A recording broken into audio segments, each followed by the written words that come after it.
All right, Coach, 40th meeting all time between UCF, USF. Of course, it's got to be dramatic down to the end in the extra innings there. Just your overall thoughts on this classic win. I mean, our team didn't come out as strong as I thought they could have, but it's not how you start, it's how you finish. Their adjustments that they made started, making louder outs offensively. Sarah started to take control in the circle, and when those kinds of things happen, the ball drops in your corner. So I'm really pleased with how they made an adjustment after we asked them to, pretty sternly. Well, it helped too. You had Sarah Willis, who was electrifying once again on this Friday night, big stage in this rivalry, and she was dominant. Talk about her performance. What I like about Sarah that's been happening most recently is she's just been able to expand her game. So she's not a one-dimensional pitcher. When she started off this year, maybe just utilizing her off speeds. Now she's using more of her power.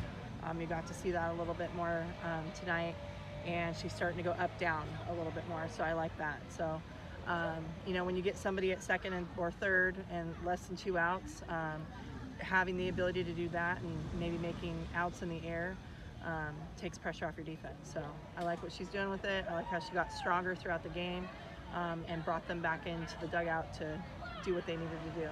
The first of 3 here at the Plex after being on a long road trip. How good does it feel to be back here at home? Yeah, we talked about it. We're like, wow, we haven't played here on a weekend in a long time.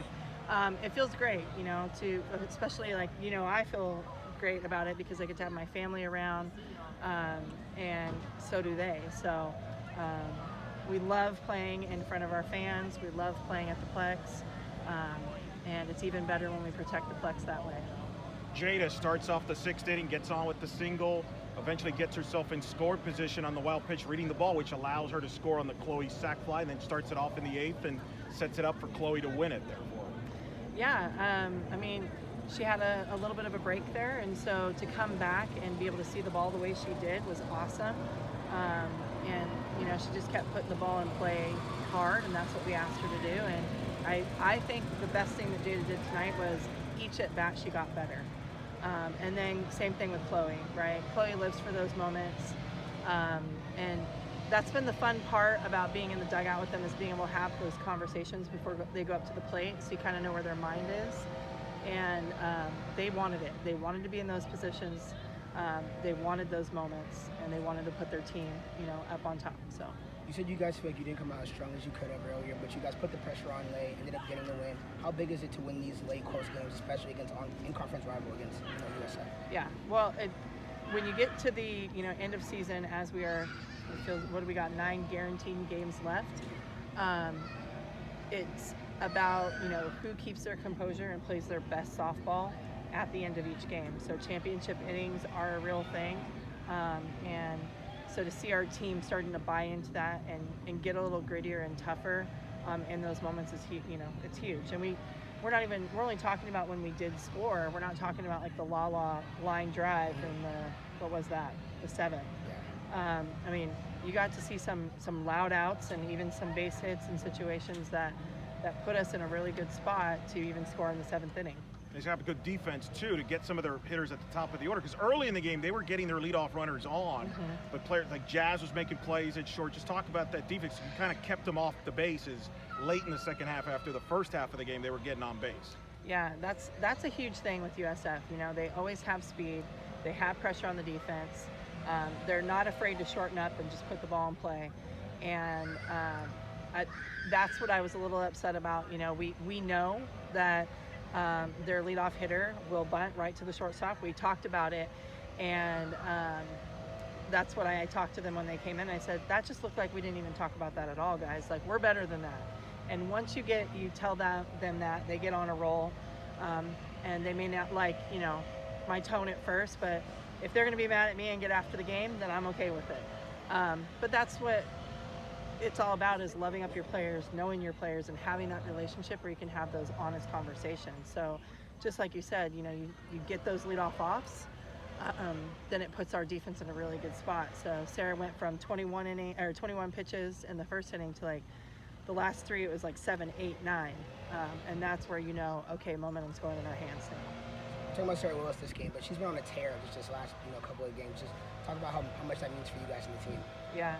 Well, I mean, she's putting us the momentum in our hands, like I said, but I also think our offense is allowing our pitchers to just throw their game. Like our defense is really doing some things.